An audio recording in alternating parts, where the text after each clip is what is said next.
баяртайсан нөгөө нэг залуу ажилчдаа дэмжиж байгаа болохоор тэгээд тэр тусмаа нөгөө гадаад руу хэлний бэлтгэлд гадаад улсад сурна гэхээр нөгөө орчингын сурахаар илүү сайн сурах гэж бодсон.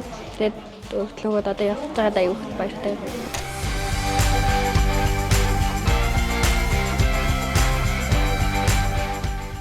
Мэдээж явж байгаа юм чи өөрийнхөө байж болох бүх чадлаар хичээгээд ерөөдөө төвшөнгөө ахиулаад өөрийгөө бүрэн илэрхийлэх болно гэж өөртөө зөвлөж өгсөн байгаа. Тэгээд хичээгээ сайн сурнаа л гэж бодож байгаа.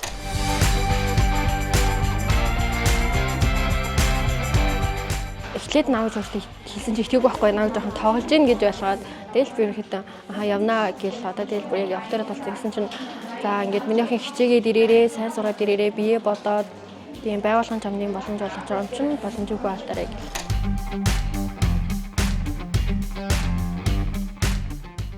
Манай ажлын байр дээр ерөөдөө сартаа тогтмол сургалт тавьдаг ч юм уу тий. Одоо хувь хүний хөгжлийн талаар эсвэл ажилчдын ур чадварыг хөгжүүлэх ч юм уу. Хувь хүний талаас ч тэр ажлын байран дээрх байх чадвар эзэмшүүлэх тал дээр бас нэлээд олон сургалт тавьдаг.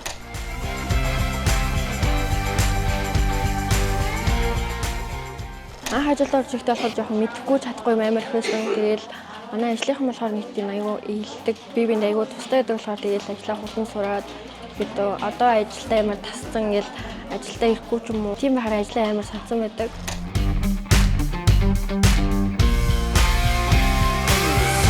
Гэдэг нөгөө сөр мэдлэг маань ер нь илүү тэлсэн гэх юм уу. Надад ингээд дуулахаар орж асууж байгаа хүмүүс маань гэрт очиод эсвэл хамаатнуудмаас тийм асуудаг болохоор нөгөө мэдээлэл ерөнхийдөө түгээж чаддаг гэж ойлгож байгаа.